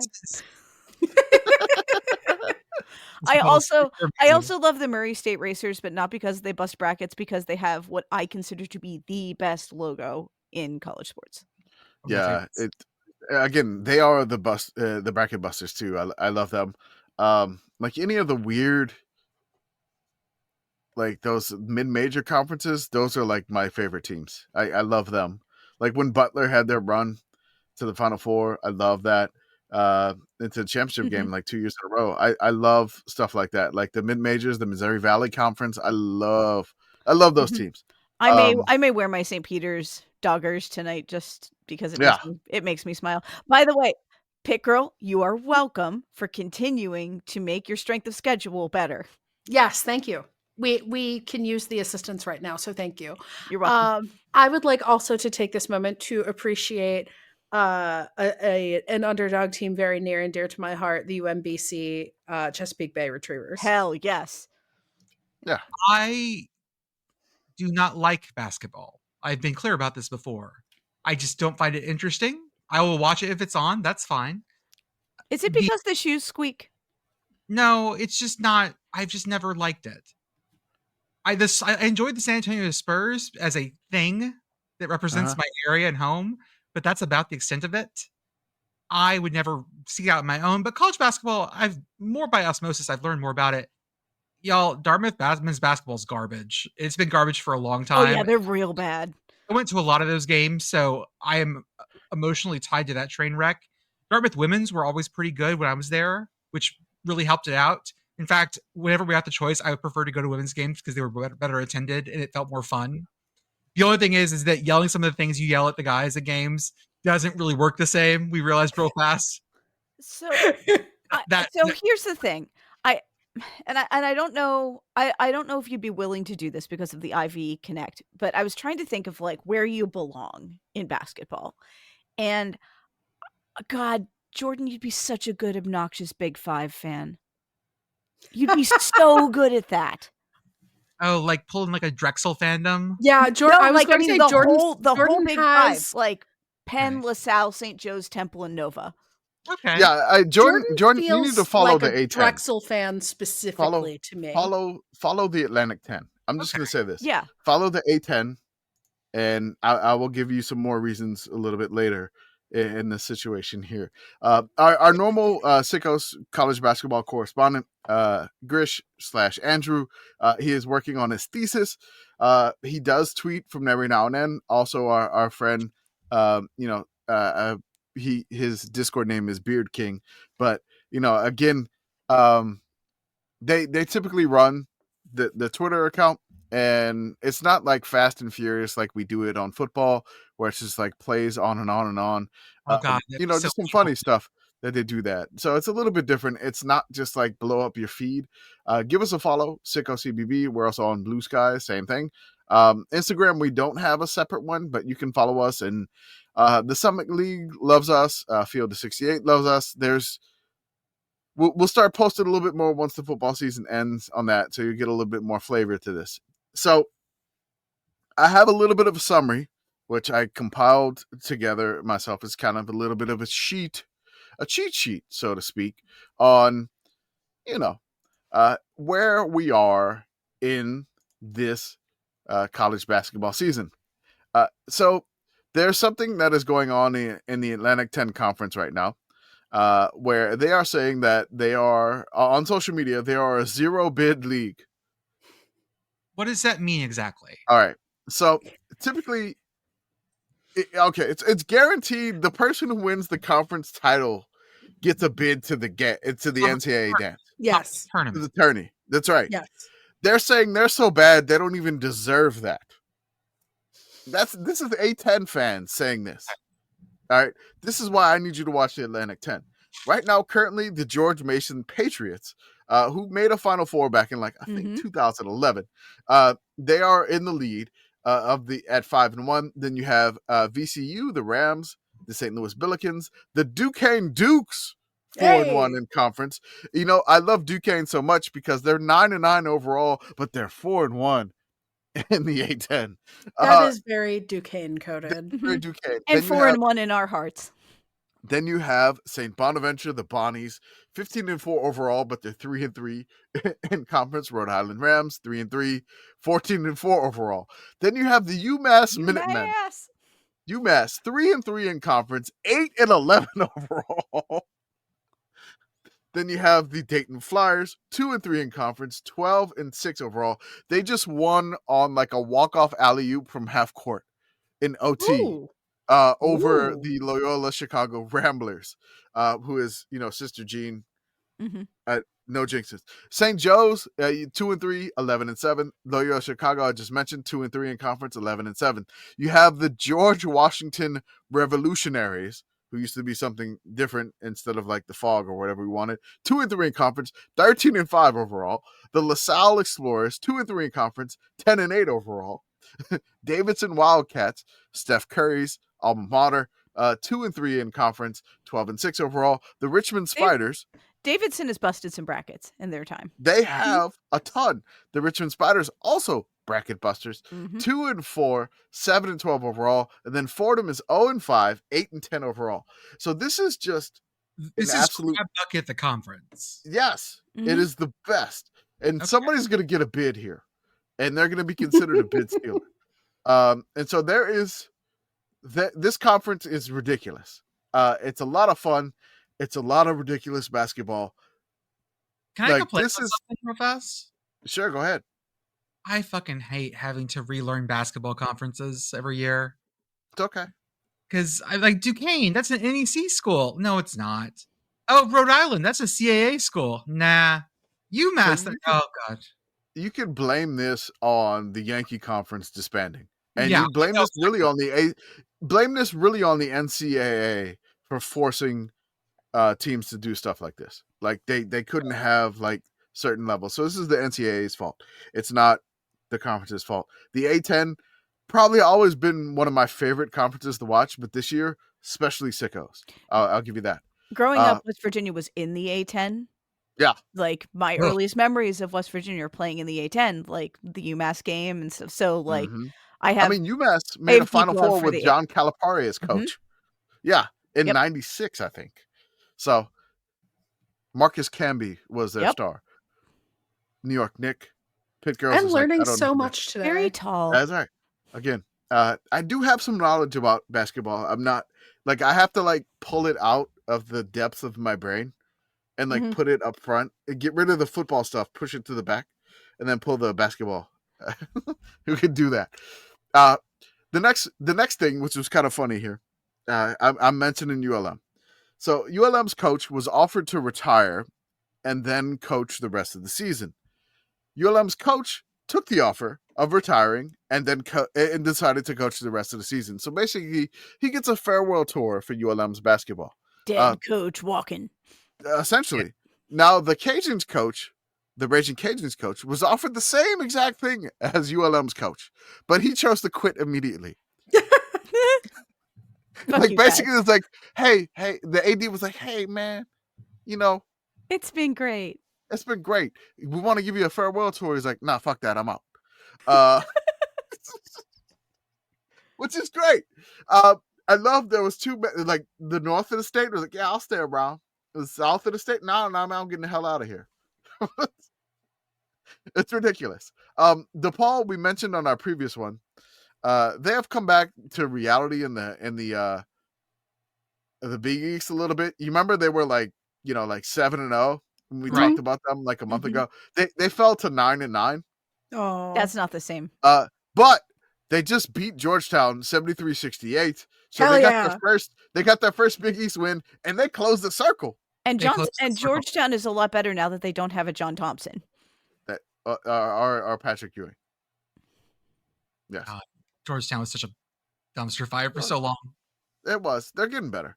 They're slowly, incrementally. Dartmouth beat Georgetown. That is an actual result that happened last year. Good for Dartmouth. Years ago. That's a wild statement. It is. It is a wild statement. I want to give a shout out to the kid that at Radford who ran on the court with the 3-point game. I linked the video if you wanted to go ahead and do that. Apparently, this conference follows us. Big South and I just followed them back. The Big South. And then I just said things about the Big South today. Yeah, you did. I don't know why I thought that you said the kid ran on the court, and I thought like college kid. I also thought like college kid, but no, listener, I'm delighted to inform you that this kid is toddler. Like about like maybe 4. Yeah, it's a 7. It's a 3-point game. Radford leads over Gardner Webb. 1:06 remaining. 3-point game. He's having the best time. The player's like, yes. Watching the Radford I player like just how the scoop him. basketball the player just yoink. No, this grab. It's That great. guy has little siblings or little I've Yeah, cousins. abducted a child. Shout out to that. I'm gonna give a shout out to this this A10 game, which I know we just talked about the A10, This but is wild. UMass and Fordham. All right, UMass and Fordham went to a triple overtime game. UMass won 120 to 118. These are some fun facts that happened in this game. There were 78 total fouls. 9 people fouled out. Not the record, though. That's Nope. the Not wild. the record. 9 people fouled out. Wow. Record's 12, by the way. Jesus. Not the record. Not the record. Not the record. But UMass set records in this game. Here's the list of records that UMass set in that game. That they won 120 to 118 in Triple OT over Fordham. Most points scored in the game in program history with 120. Most points points in a game, 238 most combined points, in a game. Most points by a UMass player, 46 points by Diggins. Most fouls by team, 39. Most rebounds, 61. Most defensive rebounds, 39. Most fouls committed, opponent, 40. Most free throws attempted, 57. That's so many free throws. When you're talking about 9 people fouling out, worth noting for those of you who do not follow college basketball, the roster size is 15 people. Yes. Oh, they were down to walk-ons. Yeah. The walk-ons that like come in for like good feelings, they were forced to play. You get to play meaningful minutes. You get to play meaningful minutes in overtime, maybe triple overtime. Who knows? Every once in a while, you see the student manager in a jersey. That's right. So our friend Beard King indicated that UConn and Gonzaga may be bubble teams this year. That's which, wild. I mean, this is currently as January. That may not be the case when we get around to March. Come on, but Zags. right now, we need you to make our strength of schedule better. UConn is 5-2 in conference, 13-5 overall. The WCC, I got to scroll all the way to the bottom. Gonzaga is 5-2 in conference, 14-6 overall. So they could be bubble teams. But again, there's auto bids involved and it's January. It's just getting early, but that's where they're at right now. Huh. Okay. Yeah. Shout out to John Calipari, who we talked about on our podcast at some point last year about leaving Kentucky, going to Arkansas. Coach Cal is 0-5 in the SEC. Oh, He is 11-7 overall. not great. It's so weird that the SEC is good at basketball now. It is, right? Like I'm looking at the SEC. You want to know how many teams in the SEC are ranked? Too many poll right now. All right, it's a lot. So, all right, Auburn, Ole Miss, Alabama, Kentucky, Mississippi State, Florida, Tennessee, Texas A&M, Georgia. That's 9 teams 9. ranked. That's so many. Yeah. Also, Vandy just upset Tennessee too. Yeah, they did. Oh yeah. Yeah, they did. They got fucking turned. What else That we was a got? lot of fun. All right. The Mountain West, absolutely insanity. The Mountain West is like, if we were like the late night like college football, like we love the Mountain West. We love the Mountain West in basketball too. The Mountain West conference here. You got the Lobos who play at the Pitt in Albuquerque, which is very intimidating. It's one of the coolest venues. If you ever get one a of the chance coolest to go, venues in college basketball. Yes, 7-1, they lead the conference. Utah State Aggies 6-1, lead the second. Colorado State 5-2, UNLV 5-2, Boise State 5-3, San Diego State, who made the Final Four like a couple years ago, 2 years ago, I think, 4-3. Nevada 3-4. Wyoming. I mean, it's nuts. It's just crazy. San Jose State upset New Mexico.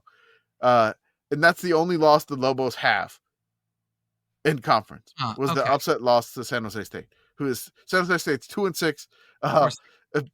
And their overall record is 9-11. Okay, I dig this. Okay. I remember them being fighty last year too. Yes. Like we're always a fighty conference. Okay. Big fighty conference. That's right. So just this week, if we had a blood week for college basketball, this just happened this weekend. All right. Okay. This happened this weekend. So there'll be some games on Monday or whatever.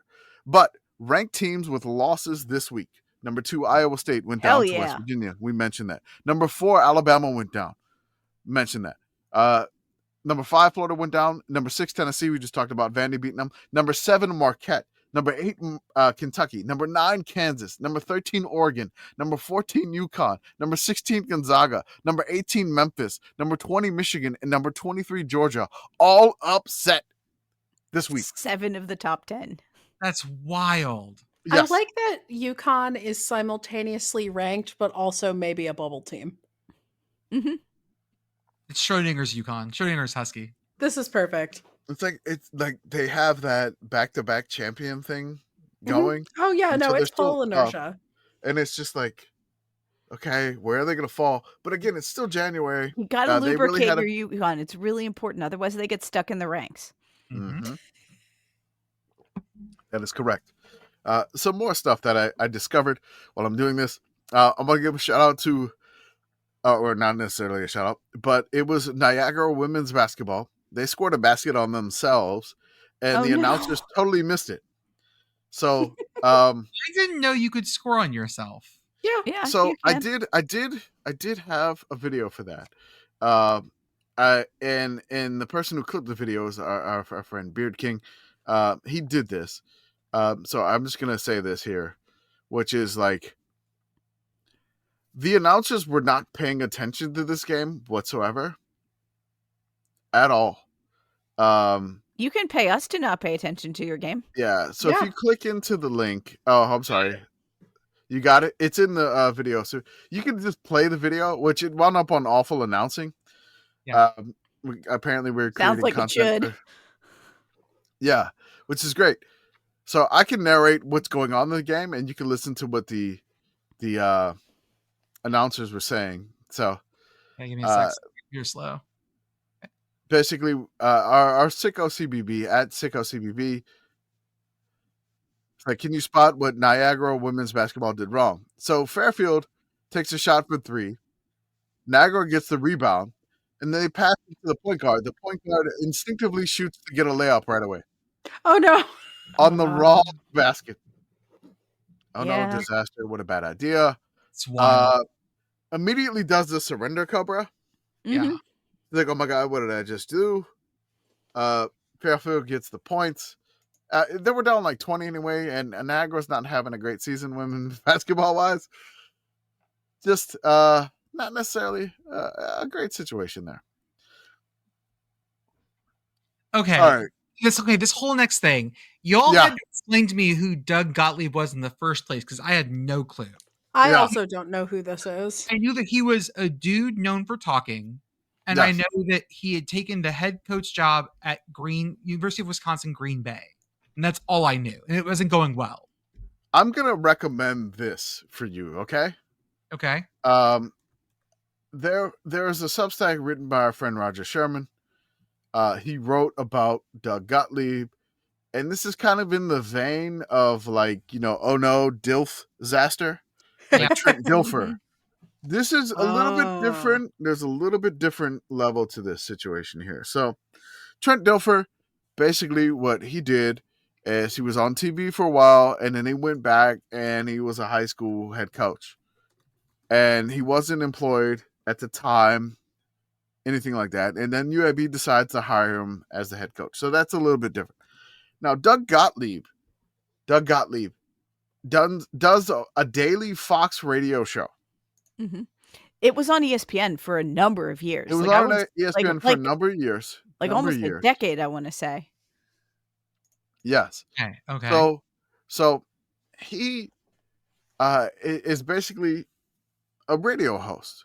Now, he played college basketball in the past. I don't want to get too far into the past because there's some things that happened in the past, but he's talked about it. We could just throw those under the rug regarding the situation, with like a teammate and a credit card or whatever. But now there's like different situations and issues whatsoever that have happened. And Roger Sherman's piece on his Substack, if you don't follow Roger, I recommend reading this. Okay. But like Doug Gottlieb's situation is strange. Now, he gets hired as the Green Bay Phoenix's head coach. But in his contract, he's like, no, I'm still going to do my radio show every day. Like, basically, I'm going to be the radio host and still coach the team at the same time. For 3 hours. It's a 3-hour drive time show. Yeah, I think it's a 2-hour, 3-hour drive time show. And then they're indicating that it's only going to take 15 hours out of his day, and it's not going to have any effect on his head coaching. So 2 hours, you were correct. Sorry about that. Yeah, Okay. so 15 hours out of his week, which, sure. So, Roger's piece, which is phenomenal, by the way. It's great. It goes into the situation. And, Green Bay hiring him, it's fine. Green Bay was 18-14 last year. Their coach left to go to another opportunity. That's fine. There's a couple of different things that have gone on for the Green Bay Phoenix. He's still coaching and doing the radio show, which is ridiculous. I can understand like a coach and doing a podcast, but you're doing a live radio hit every single day of the week.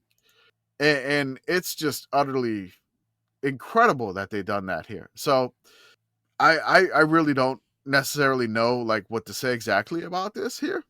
But currently Green Bay sits 2-18 on the season. 2-18 on the season. So basically they have as many losses as they had wins last year. They are 0-9 in their conference. There's a couple of situations with the players, like their main player got hurt. There's a couple of other players that like basically they're hurt or they decided to leave the team in the middle of the season due to the situation with the coach. It's not going well whatsoever. The Green Bay ADs had to give like the vote of confidence in the middle of the season a couple of different times. Like, this is very Dilfzaster. Yeah.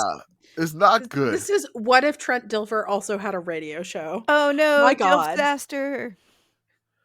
So basically, it's just Hey, girl, you know what? I'm loving what you're selling. No, I'm not speaking this into the universe. I am not asking. I am emphatically not asking for a Trent Dilfer radio show. To be clear, universe, this is not something I am attempting to manifest. Yeah. So, like, Doug didn't really have much of a coaching history either. Like, he did, like, a coaching situation of, like, a brief coaching stint previously. But, like, Dilfer did a little bit of the work. Really, there's a couple of different situations here that really, it's not ideal for Green Bay. I don't know what they decided to do this. I don't know what they done this here. But it's very difficult to hold two jobs down. It's not going well whatsoever. There was, the tweet that we just talked about with Niagara, with the girl scoring in the wrong basket. He tweeted it. Basically, he tweeted our tweet, which is hilarious in its of its fact. Yeah, it's great. And he's like, you can't do this. And he like kind of made fun of the girl for doing this. But then he deleted the tweet after that because he had a 5-point lead against Bobby Moe and then blew the 5-point lead at halftime and lost by like 22. See, a 5-point lead against Bobby Moe, they've got you right where they want you.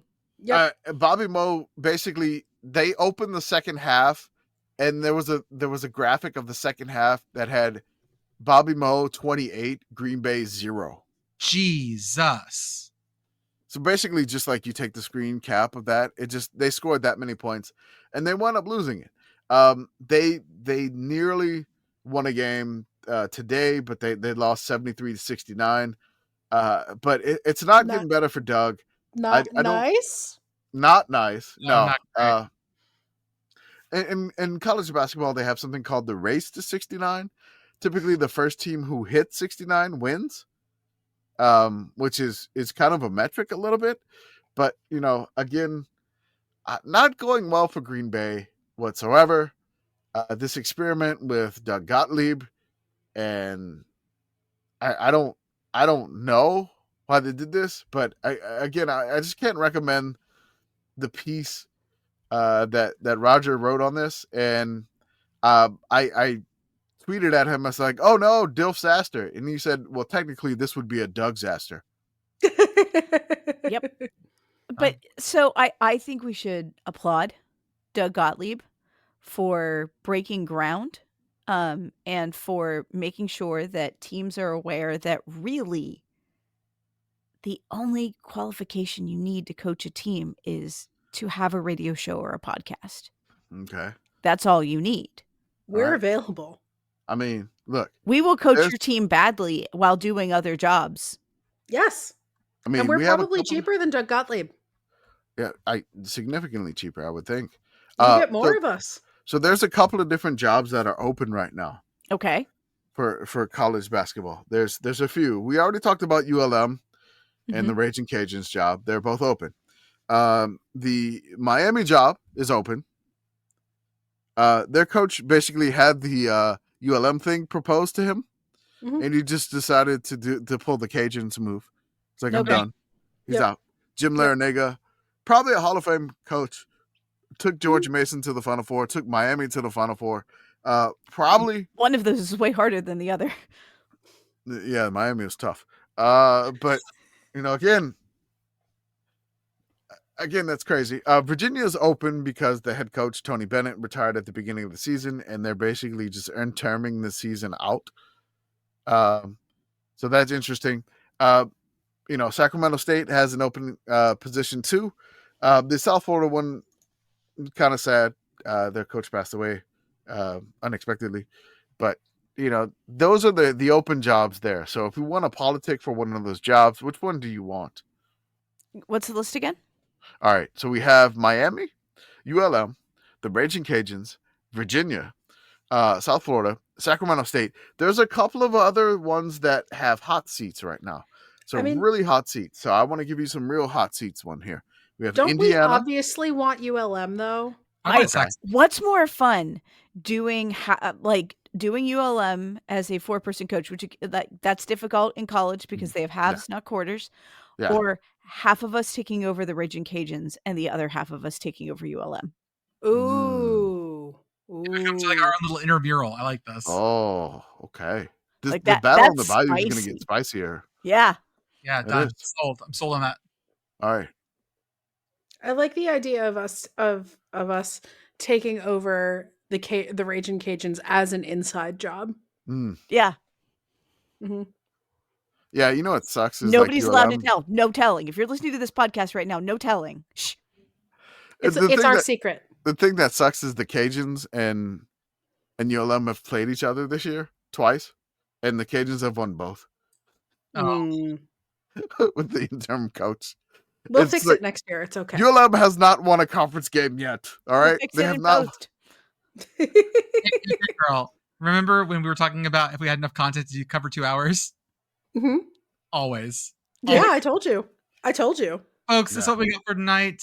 It was great. We will see you guys to see what predictions came true in the college football national title game. Oh yeah, Ryan Day made my day.